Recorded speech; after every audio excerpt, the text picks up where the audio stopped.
నాకు భగవంతుడే ఆయన గురువు రూపంలో వచ్చాడు, ఈశ్వరుడు అనుకున్నాను. ఎందుకంటే ఆయన చూపించిన మహిమలు మీరు ఈ కాలంలో చూసి ఉండరు. 40 ఏళ్ళ క్రితం జరిగింది అన్ని వ్యవహారాలు, 40 years బ్యాక్ జరిగింది. ఆయన సూర్యప్రకాశ్రావు గారండి. ఆయన యాక్చువల్గా ఏంటంటే ఆయన దమ్మాలపాడు గ్రామం అండి, ముప్పాళ్ళ అక్కడ దగ్గర, నసరావాడి దగ్గరే. అయితే వీళ్ళు ఎక్కడో బంధుత్వం కూడా ఉంది, మాకు తెలియదు అది. వాళ్ళు విచిత్రమైన సంఘటనలు ఏంటంటే కొన్ని జరిగినాయి మా ముందు కలవటానికి కూడా. ఆయన చూపించేవాడు కొన్ని. రామాయణంలో ఆంజనేయస్వామికి సూర్యుడు గురువు అని చెప్పేవాడు, నేను సూర్యుడిని, సూర్యప్రకాశ్రావు. వాళ్ళు ఏ జ్ఞానం లేకుండా ఆదివారం పుట్టాడని చెప్పి సూర్యప్రకాశ్రావు పేరు పెట్టారు. మా నాన్నగారు అన్ని చూసి మారుతి కుమార్ ఆంజనేయస్వామి పేరు పెట్టుకున్నారు. తర్వాత మేము ఒక టైంలో ఒక ఇంట్లో అద్దెకున్నాం నసరాపేటలో. ఆ ఇల్లు ఖాళీ చేసి ఇటు వచ్చిన తర్వాత ఆ ఇల్లు వాళ్ళు కొనుక్కున్న వాళ్ళు ఆ ఇంట్లోకి వచ్చారు. వాళ్ళు ఆ ఇంట్లోకి వచ్చారు. తర్వాత మా గోత్రము వాళ్ళ ఇంటి పేరు ఒకటే. ఎన్ని విచిత్రాలు చూపించేవాడు ఆయన.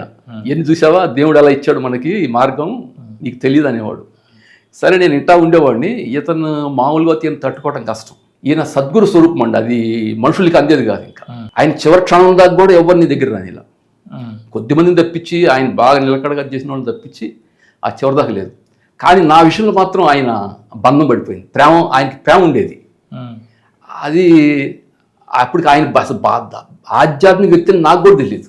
చాలా మామూలుగా తిరుగుతుండేవాడు, పిచ్చోళ్ళలాగా తిరుగుతుంటే ఆయన మాట్లాడుతూ ఉంటే అప్పుడు మాట్లాడుతుండేవాడు, ఏదో మాట్లాడుతుండేవాడు, గోల ఏది మాది పోట్లాడు అది జరుగుతూ ఉండేది.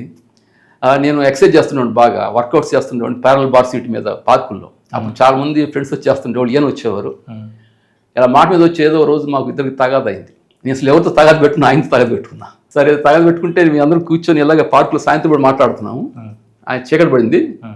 ఆయన ఆ చుట్టూ తిరుగుతా, అందరి చుట్టూ తిరుగుతా, మా నాన్న శివుడు, మా అమ్మ పార్వతి అని చాలా ఖచ్చితంగా అమ్మ నా పేరు చెప్పాడు. నేను చాలా ఆశ్చర్యానికి గురయ్యా. అంత ఇదిలో కూడా ఆలోచిస్తాను, ఏంటి ఇలా చెప్తున్నాడు వీడు అనుకున్నా. అంటే చివరితో హరిని పిలిచేవాడు నేను, అంత స్వాతంత్రం ఉండేది నాకు. ఏంటి ఇలా పిలుస్తున్నాడు, ఇలా అంటున్నాడు అనుకున్నా. ఏయ్ మా అమ్మ పార్వతీదేవి, మా నాన్న శివుడు రా అనేవాడు అన్నాడు. సరే నేను అది ఆగిపోయింది.